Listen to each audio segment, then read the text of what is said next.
चलिए अब सीधे रुक करेंगे योगी आदित्यनाथ का अमृत महोत्सव पर क्या कुछ कह रहे हैं, आइए सुनते हैं। सभी बंधुगण, उपस्थित भाइयों बहनों, रक्षाबंधन के एक दिन पूर्व परिवहन निगम के द्वारा 150 BS6 बसों के लोकार्पण का एक कार्यक्रम, जिसमें प्रदेश के सभी 75 जनपदों को पहले चरण में 2-2 बसेज आज प्राप्त हो रही हैं। आज इसका लोकार्पण का कार्यक्रम यहां पर इसका शुभारंभ हो रहा है। साथ ही साथ प्रदेश के अंदर परिवहन निगम के द्वारा झांसी, बरेली, अलीगढ़ के driving training and testing institute का लोकार्पण, बरेली के ऑटोमेटेड ड्राइविंग टेस्टिंग ट्रैक का लोकार्पण, सारथी हाल फिरोजाबाद का लोकार्पण, 7 बस अड्डों का लोकार्पण और 2 बस अड्डों का शिलान्यास आज यहां पर हो रहा है। मैं इस अवसर पर पूरे प्रदेश वासियों को हृदय से बधाई देते हुए परिवहन निगम को इस पूरे अभियान के लिए हृदय से धन्यवाद भी देता हूं। हम सब जानते हैं कि कॉमन मैन जब घर से बाहर निकलता है, उसे कहीं जाना होता है तो सबसे पहले उसका वास्ता पड़ता है हमारे सड़क परिवहन निगम की बस पे, बस अड्डों से, और फिर वह उन साधनों का उपयोग करते हुए अपने गंतव्य की ओर प्रस्थान कर पाता है या अपने गंतव्य में पहुंच पाता है। उत्तर प्रदेश परिवहन निगम का एक लंबा इतिहास है, लेकिन समय के अनुरूप जिस प्रकार से निगम के प्रति ध्यान देकर के उसकी व्यवस्था को अच्छे प्रोफेशनल तरीके से आगे बढ़ाने की आवश्यकता थी, वह समय के अनुरूप नहीं हो पाया। लेकिन जब 2019 में प्रयागराज कुंभ था, प्रयागराज कुंभ के दौरान श्रद्धालु जनों की सुविधा के लिए प्रदेश सरकार ने प्रयागराज मेला प्राधिकरण के माध्यम से और परिवहन निगम के माध्यम से जिन बसेज को हम लोगों ने उस समय श्रद्धालु जनों की सुविधा के लिए खरीदा था, उन सभी बसेज के बेड़े को हम लोगों ने परिवहन निगम को ही बाद में प्रदान किया। और उसका परिणाम था कि 2019 में जो बसेज हमें प्राप्त हुई थी, उन बसेज ने अपनी सेवाओं को बेहतरीन तरीके से प्रदेश के अंदर इस सदी की सबसे बड़ी महामारी के दौरान भी अपनी सेवाओं को प्रदान करते हुए प्रदेश के अंदर प्रदान किया। कोरोना कालखंड में लॉकडाउन के तत्काल बाद जब बड़ी संख्या में प्रवासी कामगार और श्रमिक अपने घरों की ओर प्रस्थान किए, तो परिवहन निगम की बसेस से प्रदेश के अंदर आने और ले जाने में लगभग 1 करोड़ से अधिक प्रवासी कामगार और श्रमिकों को हम लोग प्रदेश के अंदर और उत्तर प्रदेश के सीमावर्ती क्षेत्रों में अन्य राज्यों की ओर भी हम लोग उन्हें भेजने में सफल हुए।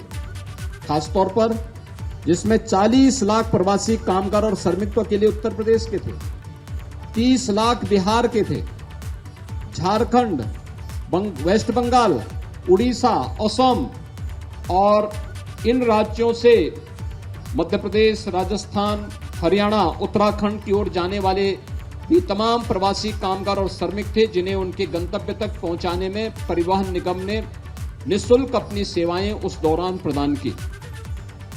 मानवीय सेवा का इतना बड़ा अच्छा उदाहरण कुंभ के बाद पहली बार देखने को मिला। कुंभ के दौरान 24 करोड़ श्रद्धालु जनों ने प्रयागराज कुंभ में सहभागिता की थी, लेकिन कोरोना कालखंड में जब हर व्यक्ति केवल अपनी जान बचाने के लिए दौड़ भाग कर रहा था, उन स्थितियों में परिवहन निगम से जुड़े हुए कार्मिकों ने पूरी तत्परता के साथ मानवीय सेवा का जो उदाहरण प्रस्तुत किया, अत्यंत सराहनीय रहा और उसकी सर्वत्र सराहना हुई कि वास्तव में संकट के समय सबसे नजदीक से हेल्थ वर्कर्स के साथ साथ हमारे पुलिस के कार्मिक, प्रशासन से जुड़े हुए, बैंकर्स से जुड़े हुए जो अभी अन्य कार्मिक थे, इनके साथ ही परिवहन निगम ने भी अपनी जान की परवाह किए बगैर जनता जनार्दन की सेवा में अपने आप को समर्पित किया और उसके बेहतर परिणाम थे कि कोविड प्रबंधन हम लोगों का इसीलिए प्रदेश के अंदर बेहतरीन रहा।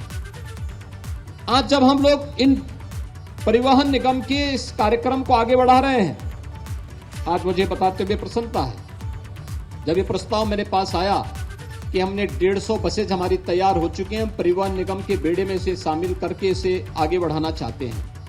तो मैंने कहा इससे अच्छा दिन रक्षाबंधन से और अच्छा क्या दिन हो सकता है।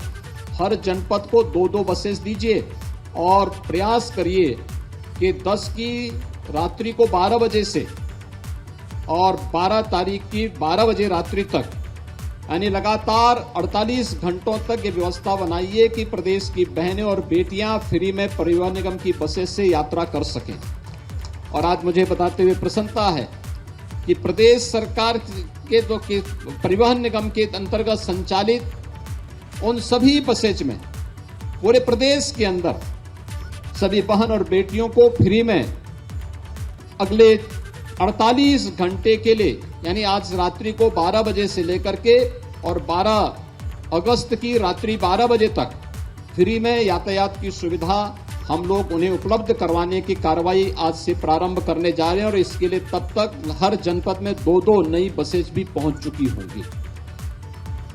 तो इससे अच्छा कार्य दूसरा नहीं हो सकता कि इन बसेज का उपयोग प्रदेश की बेटियां और बहनें करेंगी और अपने आप को सुरक्षित भी महसूस कर पाएंगी और भाइयों के कलाई पर राखी बंधन के माध्यम से, रक्षाबंधन के माध्यम से न केवल उनके दीर्घजीवी होने की कामना करेंगी बल्कि स्वयं भी अपनी सुरक्षा के प्रति भी उन्हें जागरूक करेंगी।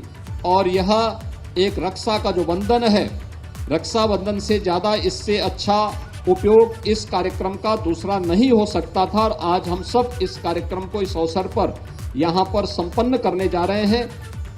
मुझे बताते हुए प्रसन्नता है प्रदेश सरकार बहुत शीघ्र इस व्यवस्था को आगे बढ़ाएगी और इसमें अभी परिवहन निगम कोरोना कालखंड से उभर करके फिर से अपनी पुरातन गति को प्राप्त कर रहा है और अपने पुराने लाभांश को प्राप्त करने के समय जब अग्रसर है, प्रदेश सरकार इस मामले में भरपूर सहयोग कर रही है। और मैं उन्हें इस बात के लिए आश्वस्त करता हूं कि हमें तेजी के साथ अपने बस स्टेशन को हाई क्लास बस स्टेशन के रूप में बदलना होगा। परिवहन निगम के जब एक कॉमन मैन आता है प्रदेश के परसेप्शन के लिए, या बाहर से कोई व्यक्ति आता है, आवश्यक नहीं कि हर जगह एयर कनेक्टिविटी हो या हर जगह ट्रेन की सुविधा हो, और ट्रेन की सुविधा है भी तो उसके अपने समय निश्चित हैं।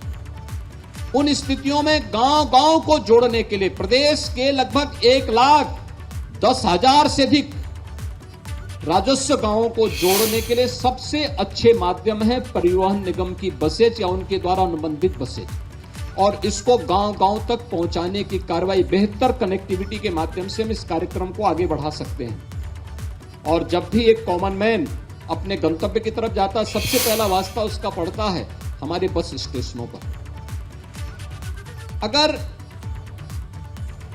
भारत के एयरपोर्ट वर्ल्ड क्लास के बन सकते हैं तो हम अपने बस स्टेशनों को एयरपोर्ट की तर्ज पर विकसित क्यों नहीं कर सकते।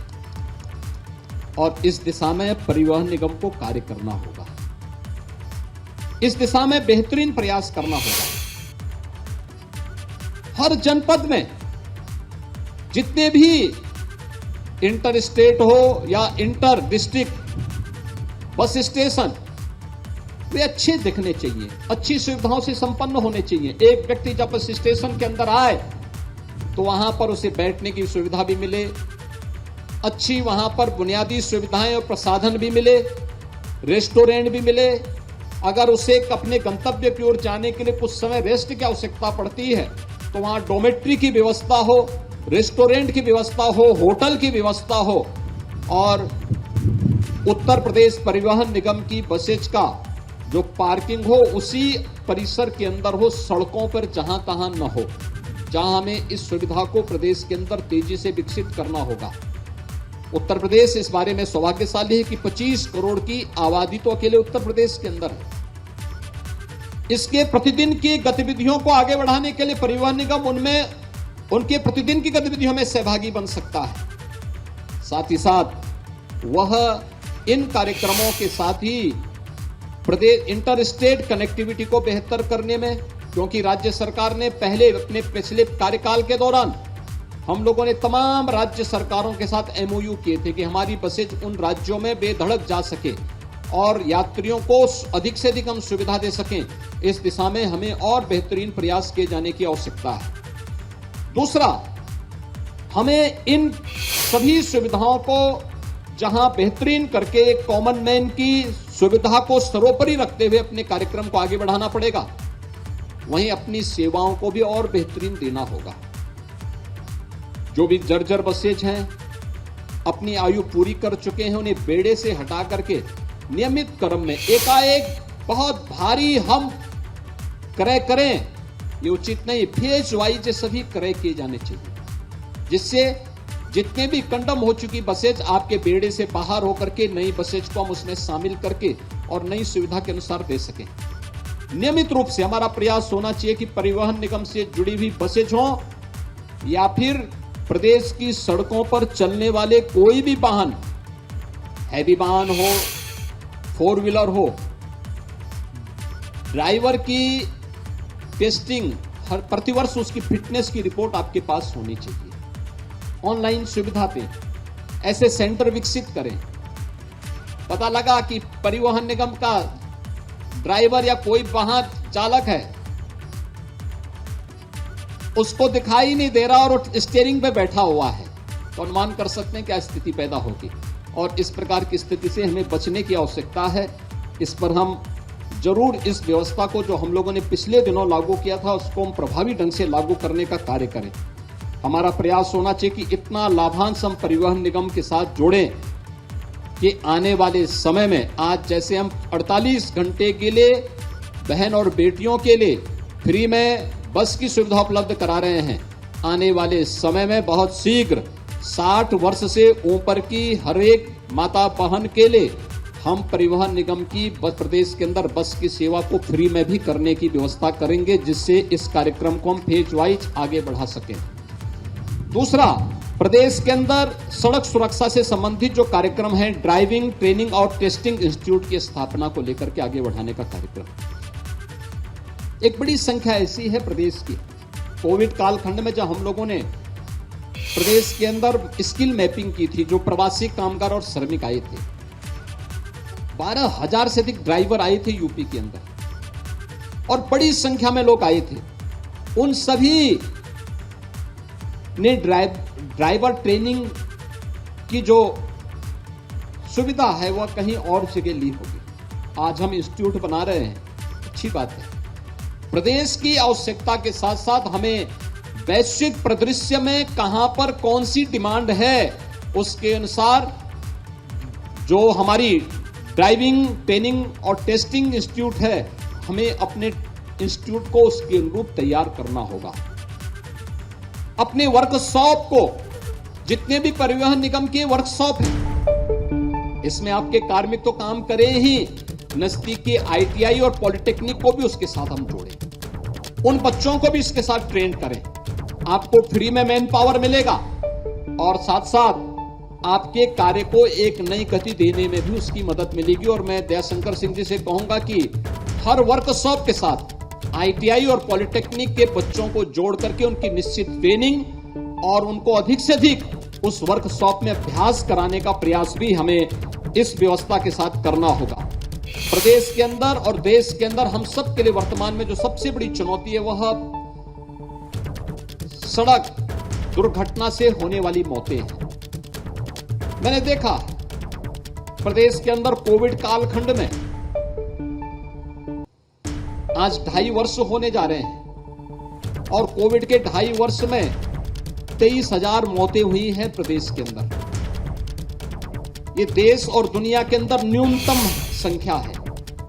हर मौत हमारे लिए दर्दनाक है, दुखद है, लेकिन कोविड जैसी महामारी से हमने प्रदेश के लोगों को बचाने का काम किया है। प्रधानमंत्री मोदी जी के मार्गदर्शन में जीवन और जीविका को सफलतापूर्वक बचाने के एक बेहतर प्रयास को आगे बढ़ाया है। लेकिन मुझे बताते हुए यह भी कहते बहुत दुख और कष्ट होता है कि सड़क दुर्घटना में प्रदेश के अंदर अकेले एक वर्ष में 20,000 से अधिक मौतें होती हैं। एक चिंता का विषय होना चाहिए। यानी कोरोना जैसी वैश्विक महामारी में जिसने दुनिया को पस्त कर दिया, वह उस समय भी प्रदेश के अंदर हम लोग उस 2-2.5 वर्ष के अंदर मौत के आंकड़े प्रदेश के अंदर न्यूनतम रखने में हम लोगों को सफलता प्राप्त हुई। 2.5 वर्ष के अंदर 23,000 मौतें कोविड के कारण होती हैं, लेकिन सड़क दुर्घटना में 20,000 से अधिक मौत अकेले एक वर्ष में होती हैं।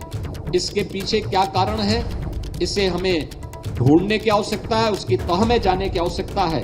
अगर हम उसकी तह में जाने में सफल हो पाएंगे तो निश्चित ही कहीं न कहीं इसे कंट्रोल करने में हमें मदद मिलेगी। आज के इस अवसर पर मैं एक बार फिर से, जब प्रदेश भर से हम लोग इस व्यवस्था के साथ जुड़े हुए हैं, आज पूरे उत्तर प्रदेश को हर जनपद को 2-2 परिवहन निगम की अच्छी बसेज प्राप्त हो रही हैं। इन बसेज को हम लोग प्रदेश के बहन और बेटियों को रक्षाबंधन के अवसर पर उपलब्ध करवाने के साथ ही पूरा परिवहन निगम की हर बस में बहन और बेटियों को फ्री में सुविधा का लाभ प्राप्त होगा, परिवहन की सुविधा का लाभ प्राप्त होगा। इस विश्वास के साथ मैं एक बार फिर से परिवहन निगम को इस पूरे अभियान के लिए हृदय से बधाई देता हूं, अपनी शुभकामनाएं देता हूं और विश्वास व्यक्त करता हूं आम जन की आकांक्षाओं के अनुरूप हम बेहतर परिणाम देने में सफल होंगे। आप सबके प्रति मेरी शुभकामनाएं, और मुझे लगता है कि आजादी के अमृत महोत्सव का इससे बेहतरीन उपयोग दूसरा और कोई नहीं हो सकता। ये हमें इसको और तेजी के साथ आगे बढ़ाने का कार्य करना होगा। आप सबके प्रति मेरी शुभकामनाएं। धन्यवाद। जय हिंद।